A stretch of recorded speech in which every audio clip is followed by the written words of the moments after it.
बड़ी खबर मिल रही है मंत्रिमंडल विस्तार को लेकर। छत्तीसगढ़ में सियासी हलचल तेज हो गई है।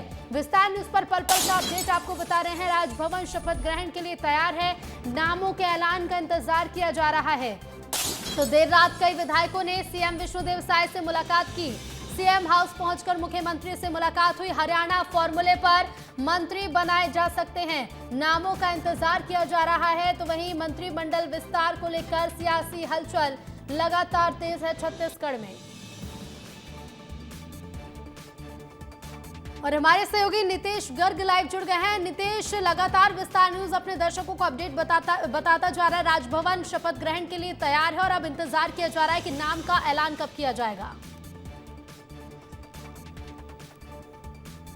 बिल्कुल, देखिए रितु, जिस चीज का इंतजार था तमाम दर्शकों को, तमाम छत्तीसगढ़ के प्रदेशवासियों को कि आखिर कब कैबिनेट विस्तार होगा और कौन से नाम होंगे, किस तरीके से घटनाक्रम होगा, ये सब कुछ विस्तार न्यूज बड़ी जिम्मेदारी के साथ, तटस्थता के साथ खबरें पहुंचा रहा है।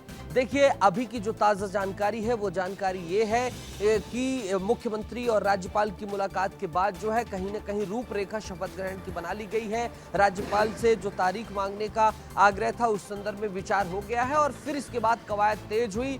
जो तमाम संभावित विधायक मंत्री बनाए जाने की कतार में थे उन सभी से मुलाकात हुई। विस्तार न्यूज ने कल पूरी एक एक घटनाक्रम को बड़े विस्तार से तमाम चीजें दिखाई थी। सीएम हाउस में कल देर रात तक मुलाकातों का सिलसिला चला। गुरु खुशवंत साहब की बात कर दीजिए या फिर गजेंद्र यादव की बात कर दीजिए, ये तमाम लोग जो है मुलाकात करने पहुंचे।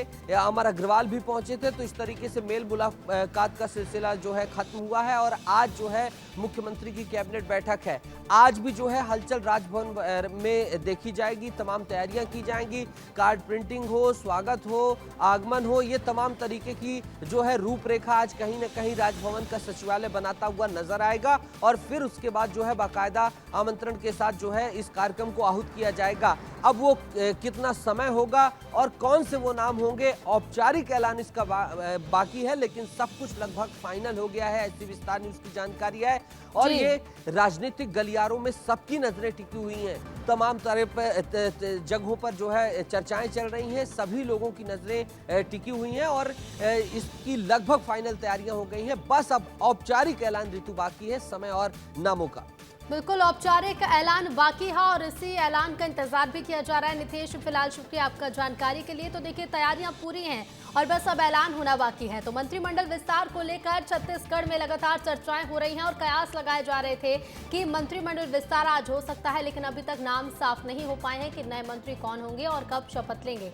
मंत्रिमंडल विस्तार में होती देरी पर कांग्रेस भी तंज कस रही है। बीजेपी कहती है कि कांग्रेस को अपनी पार्टी की चिंता करनी चाहिए। जैसा कहा कि कांग्रेस भी उतनी बेचैन है। तो बेगाने की शादी में अब्दुल्ला दीवाना, तो कांग्रेस को इतना इसके पीछे क्यों इंटरेस्ट है कि कौन मंत्री बन रहा है, नहीं बन रहा है। तो भूपेश बघेल जी अपना चिंता करें। जो 2.5 साल वाले में वो सिंहदेव साहब जो सूट सिलवा रखे थे, वो सूट अभी भी सिंहदेव साहब बढ़िया वो प्रेस मार के रखे हैं टेची में। तो भूपेश जी उस सूट की चिंता करें। अभी तो कई लोग सूट सिला के रखे हैं। अभी अजय चंद्राकर जी सूट सिला के रखे हैं, अमर अग्रवाल जी रखे हैं, फिर उसके बाद राजेश मुड़त जी रखे हैं, धर्मलाल कौशिक जी रखे हैं, उधर पुरंदर मिश्रा जी भी रखे हैं। तो अभी तो आधा दर्जन 1 दर्जन लोग सूट सिला के रखे। पता नहीं 1 दर्जन में से कितने का सूट अब बेकार होने वाला है। अब उसको अच्छे से स्वास्थ्य मंत्री बता पाएंगे। और चलिए अब बात मुख्यमंत्री के कार्यक्रमों की कर लेते हैं। सीएम विष्णुदेव साय के आज कई कार्यक्रम हैं। 11 बजे कैबिनेट की बैठक में शामिल होंगे मुख्यमंत्री। पंजाब नेशनल बैंक की ब्रांच का उद्घाटन भी करेंगे सीएम। सभी जिलों के कलेक्टर्स के साथ आज बैठक करेंगे मुख्यमंत्री। तो आज सीएम विष्णुदेव साय के कई कार्यक्रम है। 11 बजे कैबिनेट की बैठक में मुख्यमंत्री शामिल होंगे। पंजाब नेशनल बैंक की ब्रांच का उद्घाटन करेंगे सीएम। सभी जिलों के कलेक्टर्स के साथ आज मुख्यमंत्री बैठक करेंगे। साथ ही शाम के 5 बजे तक मंत्रालय में ही रहेंगे सीएम विष्णुदेव साय। आज कई बैठकें लेने वाले हैं सीएम। सभी जिलों के कलेक्टर्स के साथ बैठक लेंगे और आज कई कार्यक्रमों में मुख्यमंत्री शामिल होंगे।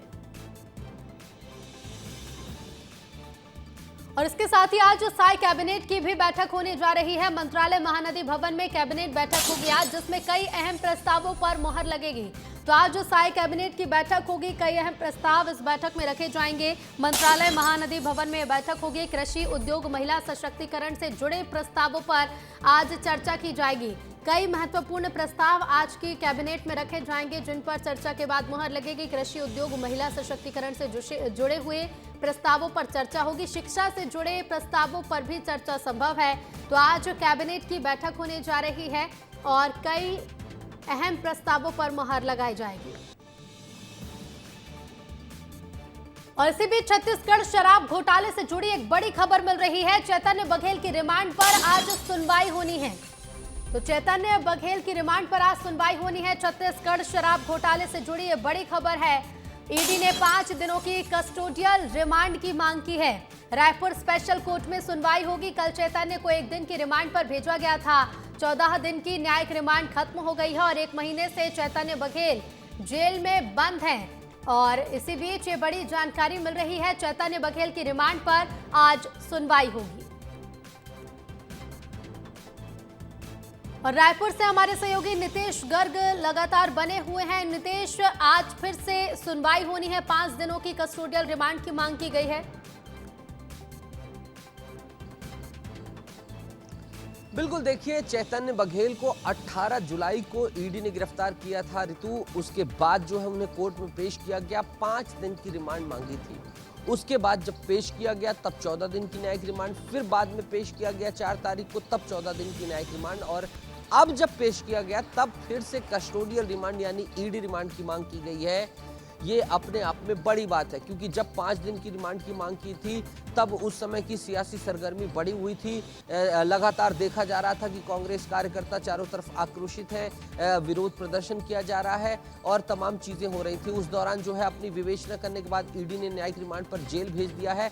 अब एक बार कहीं ना कहीं एक बार फिर से ईडी रिमांड मांग रही है। इसका साफ मतलब है कि फिर से चैतन्य बघेल से गहन पूछताछ होगी। यानी आने वाले समय में शराब घोटाला मामले में और गिरफ्तारियां हो तो कोई हैरानी वाली बात नहीं है। इसके साथ ही और तरीके की कार्रवाइयां हो तो हैरानी वाली बात बिल्कुल भी नहीं होगी, चाहे वो एसीबी ईओडब्ल्यू करे या फिर ईडी करे। तो कार्रवाई तेज हो गई है। एक बार फिर से रिमांड की मांग की है। अब कोर्ट देखना होगा कि 5 दिन की रिमांड पर कितने दिन की रिमांड स्वीकृत करती है। चैतन्य बघेल से बकायदा पूछताछ करने के लिए ईडी ने एक बार फिर से तैयारी कर ली है। प्रश्न तैयार कर लिए गए हैं। जो महत्वपूर्ण विवेचना के बिंदु अभी तक आए हैं वो सब कुछ खंगाल लिया गया है। तो इस तरीके से ईडी ने वर्कआउट कर लिया है। अब आज देखना होगा कि कोर्ट में जब पेश किया जाएगा उन्हें, कोर्ट माननीय न्यायाधीश क्या निर्णय लेते हैं और कितने दिन की रिमांड पर जो है वापस से ईडी को सौंपते हैं या फिर जो जुडिशियल रिमांड है उस पर कंटिन्यू भेज देते हैं। बिल्कुल नितेश, अब देखना होगा आज क्या फैसला लिया जाता है और उसके बाद जब पूछताछ होगी तो कौन से बड़े खुलासे होते हैं। फिलहाल शुक्रिया नितेश आपका जानकारी के लिए। और चलिए अगली खबर बता दें आपको, तोमर बंधु की जमानत याचिका स्वीकार कर ली गई है। रायपुर के चर्चित तोमर बंधु ने जमानत याचिका लगाई थी। गिरफ्तारी से बचने के लिए अग्रिम जमानत याचिका लगाई गई थी। 19 अगस्त को चीफ जस्टिस की बेंच में सुनवाई होगी, यानी कि आज इस मामले पर सुनवाई होगी। तेली बांधा और पुरानी बस्ती थाने में 7 मामले दर्ज हैं। तो गिरफ्तारी से बचने के लिए अग्रिम जमानत याचिका लगाई गई। 19 अगस्त को चीफ जस्टिस की बेंच में अब सुनवाई होगी। तेली बांधा और पुरानी बस्ती थाने में 7 मामले दर्ज हैं।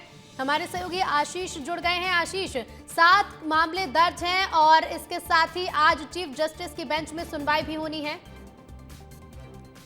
जी बिल्कुल, देखिए ये पूरा मामला बेहद ही हाई प्रोफाइल है। रायपुर के तेली बांधा थाना क्षेत्र में जो है, जो रोहित तोमर हैं और वीरेंद्र तोमर, 2 कुख्यात भाई हैं जिनके खिलाफ में ब्लैकमेलिंग के अलावा एक्सटॉर्शन यानी लोगों को धमकाने और उगाही करने, पैसे की उगाही करने के आरोप है दोनों भाइयों पर। तो कुल मिलाकर जब इनके खिलाफ FIR हुआ है, पिछले 2 महीने से इनकी गिरफ्तारी नहीं हुई है और गिरफ्तारी नहीं होने पर प्रशासन ने इनकी संपत्ति को कुर्क करने का नोटिस भी भेजा हुआ है।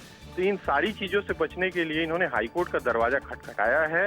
हाई कोर्ट में इनकी जो याचिका है वो स्वीकार हो गई है, लेकिन फिलहाल उस याचिका पर जो है अभी सुनवाई नहीं हुई है। आने वाले वक्त में हाई कोर्ट इनके भी पक्ष को सुनेगा और शासन और प्रशासन के भी पक्ष को सुनेगा, जिसके आधार पर आगे की जो चीजें हैं वो तय होगी। तो कुल मिलाकर गिरफ्तारी से बचने और जिस तरह से एक भय का माहौल जो है पैदा जी। किया है इन्होंने रायपुर में, जिस तरह से चक्रवृद्धि ब्याज जिसे कहें कि पैसे देते हैं ब्याज के और उसके एवज में ये ज्यादा पैसे लोगों से लेते हैं, और इसी तरह जो है कई ऐसे मामलों के तहत इनके खिलाफ में जो है पुलिस ने FIR किया है। जी। उसी पूरे प्रकरण से बचने के लिए ही इन्होंने जो है हाईकोर्ट का दरवाजा खटखटाया है। अब आने वाले समय में चीजें जो है तय होंगी, कैसे जो है इन्हें राहत मिलती है या नहीं बिल्कुल मिलती, बिल्कुल, ये राहत जाना मिलेगी या पड़ता नहीं है। देखना होगा। आशीष फिलहाल बने रहेगा, लौटेंगे आपके पास।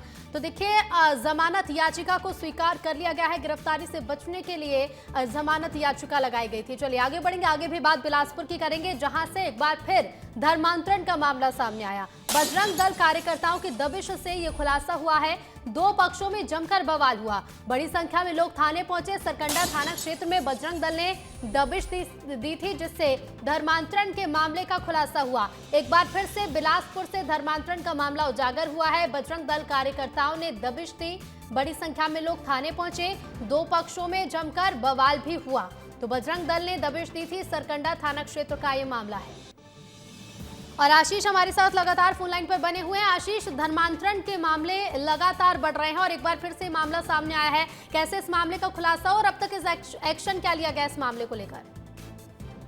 देखिए, बिलासपुर में धर्मांतरण का मामला जो है अब हर हफ्ते आने लगा है। बिलासपुर ऐसा शहर है जो पहले इन सब चीजों से दूर था, लेकिन जिस तरह से अब चीजें खुलने लगी है, भारतीय जनता पार्टी की सरकार में FIR हो रहे हैं, तो लगातार चाहे वो कोटा हो, सकरी हो, सरकंडा हो, खमतराई हो, बंधवा पारा हो, और कल जो है एक बड़ी कार्रवाई भी हुई है। मैं बता दूं कि एक धर्मांतरण का बड़ा अड्डा था, आरोप हिंदू संगठनों ने लगाया था, जिसके बाद प्रशासन ने उस घर को गिराने की भी कार्रवाई की है, जिसे चर्च बता रहे थे हिंदू संगठन के लोग। हर रविवार वहां प्रार्थना सभा लगती थी। तो कल ये इस घटना के बाद जो है देर शाम हिंदू संगठन के लोगों को सरकंडा क्षेत्र में भी जो धर्मांतरण की बात निकल करके सामने आई, उन्होंने मौके पर जाकर दबिश दी। जिस तरह से वीडियो और जिस तरह से आरोप प्रत्यारोप लग रहे हैं, थाना पूरा पहुंचा मामला, थाने में जो है चीजें चल रही हैं, प्रक्रियाधीन है, किसी के खिलाफ फिलहाल FIR नहीं हुई, इसलिए नामजद जो है किसी संस्था या किसी व्यक्ति का नाम लेना तो उचित नहीं होगा। लेकिन ये जरूर है कि धर्मांतरण को लेकर बजरंग दल, हिंदू संगठन और बाकी जो संगठन के लोग हैं वो मुखर हैं और खुलकर अब इन सारी चीजों का विरोध कर रहे हैं, और प्रशासन भी कहीं ना कहीं चाहता विरोध है कि किया जा रहा है। धर्मांतरण नहीं। लेकिन मामले भी हम देख रहे हैं आशीष लगातार बढ़ रहे हैं। अब देखना होगा कि क्या कुछ एक्शन इस मामले में लिया जाता है। फिलहाल शुक्रिया आशीष आपका जानकारी के लिए।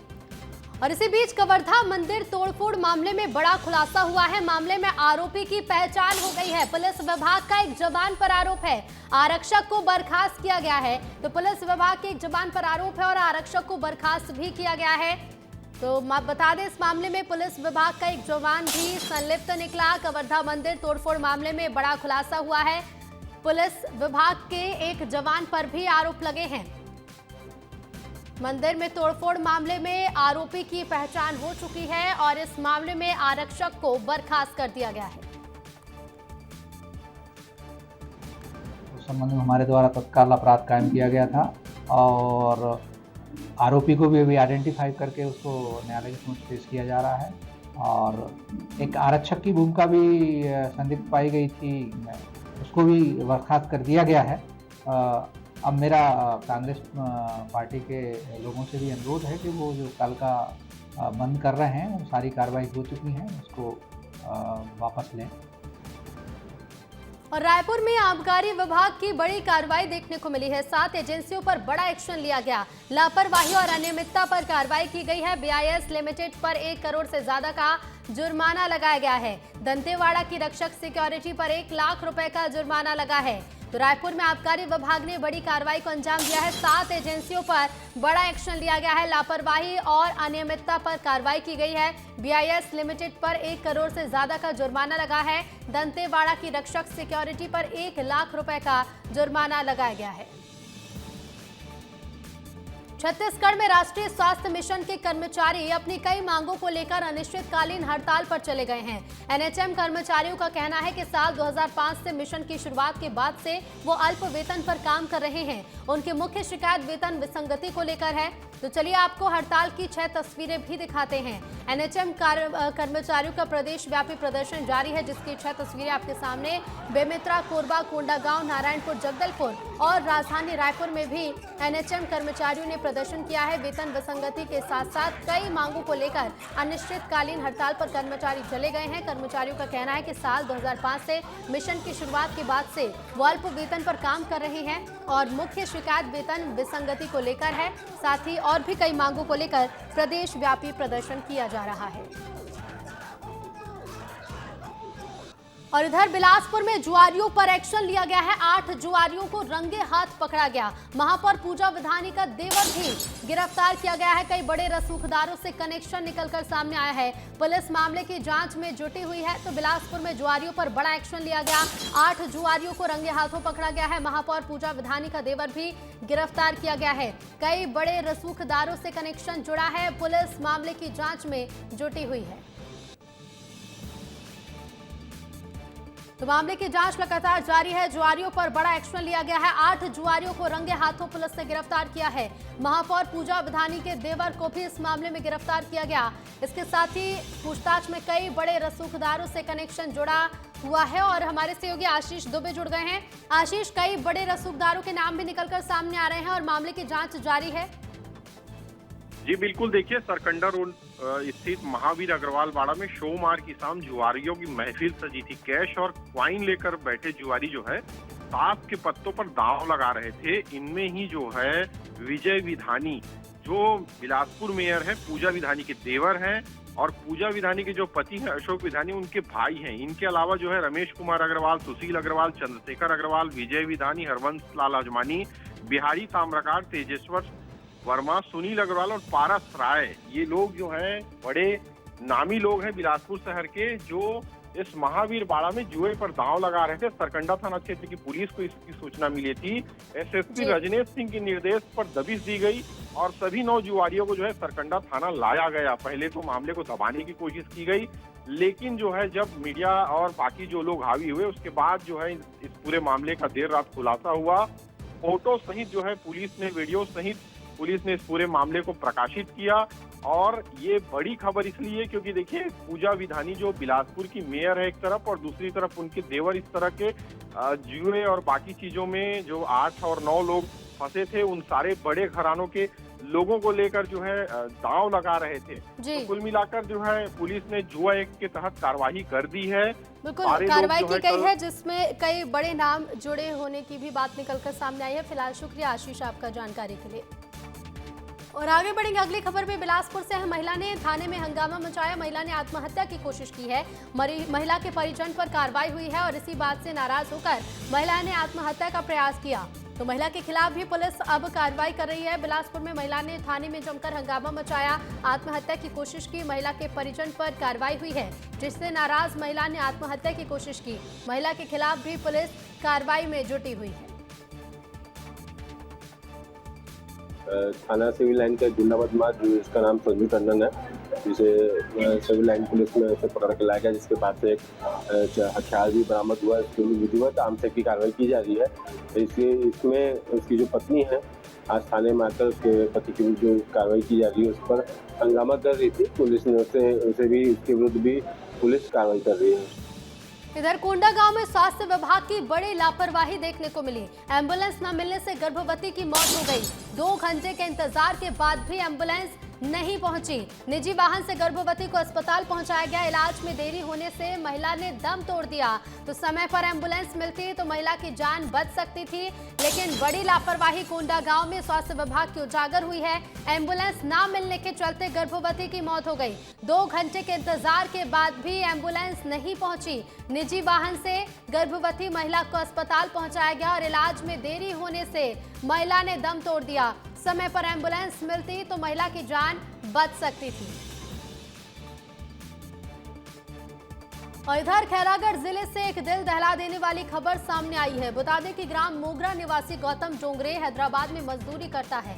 बेटी बीमार हुई तो वो पत्नी संग तुरंत घर लौट पड़ा, लेकिन किस्मत इतनी बेरहम निकली कि हैदराबाद से घर लौटती ट्रेन में ही नन्ही परी ने पिता की गोद में दम तोड़ दिया। राजनांदगांव स्टेशन पर उतरे टूटे बिखरे पिता ने सरकार की मुक्तांजलि शव वाहन सेवा से मदद मांगी, लेकिन जवाब मिला कि सुविधा तभी मिलेगी जब मौत सरकारी अस्पताल में दर्ज हो। बेरहम सिस्टम से निराश पिता ने अपनी मासूम को नन्ही लाश को सीने से चिपकाया और साधारण बस से खैरागढ़ तक सफर किया।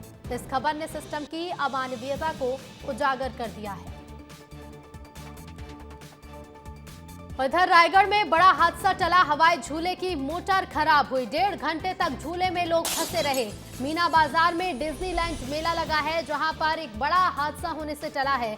हवाई झूले की मोटर खराब हो गई। 1.5 घंटे तक झूले में लोग फंसे रहे। मीना बाजार में डिज्नीलैंड मेला लगा हुआ है, जहां पर ये बड़ा हादसा होते होते टला है।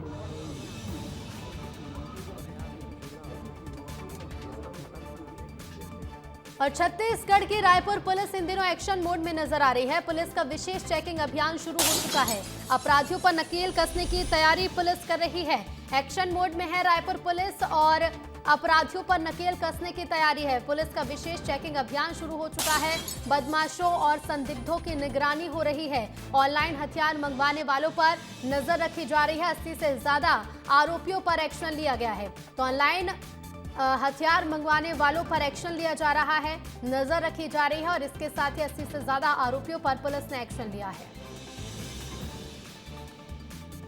इधर रायपुर में यातायात पुलिस का एक्शन देखने को मिला। ड्रिंक एंड ड्राइव करने वालों पर कार्रवाई की गई है। बैरिकेडिंग कर अभियान चला रही है पुलिस।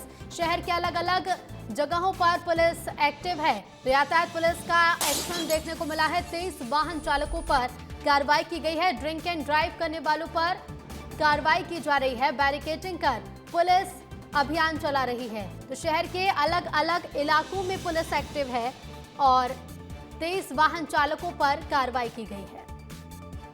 और जांजगीर में प्रधान पाठक की मनमानी देखने को मिली। स्कूल में बच्चों से काम कराया जा रहा है। पढ़ाई की जगह बच्चे सीमेंट गिट्टी की मिक्सिंग कर रहे हैं, जिसका वीडियो भी वायरल है। तो प्रधान पाठक की मनमानी जांजगीर में देखने को मिली है, जहां स्कूल में बच्चों से काम कराया जा रहा है। मनमानी की सारी हदें पार करती हुई तस्वीरें सामने आई हैं, जहां शिक्षा के मंदिर में मजदूरी की क्लास लगी। सीमेंट गिट्टी की मिक्सिंग कर रहे हैं बच्चे, जिसका वीडियो सोशल मीडिया पर वायरल है। मामले में डीईओ ने जांच के निर्देश दिए हैं। डबरा खुर्द गांव के सरकारी स्कूल का ये मामला है।